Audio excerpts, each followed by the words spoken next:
So 326, today we're going to be talking about a preview of game one between Florida and Edmonton, round two. And we obviously saw last year the difference is going to be that Edmonton gets home ice. And that's going to be a major factor. That's going to be of major importance to the Oilers. And they're going to be able to get going right off the hop. I think being able to have home ice in such a critical series, and obviously the last of the series is really important to them.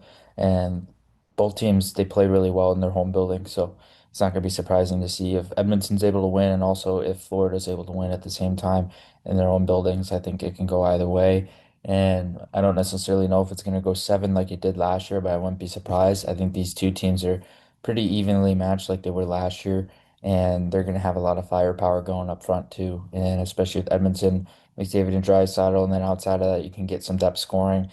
I think in this series we might see a little bit more Jeff Skinner with the way he played in Game 5 against Dallas and the way he was able to produce and generate around the net, the way he was able to use his hands and his finishing around the net. And I think there's much more of an innate ability for him to play more of a bottom six role in this lineup and be able to be an impact player there.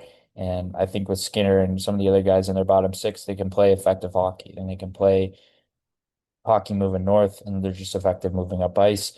And I think that's going to allow him to be able to have that sustained offensive zone pressure, but also that sustained forecheck in general. And I think with the way that they play and the way that they typically play, both teams are going to forecheck hard. They're going to forecheck heavy. I think Florida is going to come a little bit more aggressively out of the hop in game one, but we're going to see a push and a major push from Edmonton.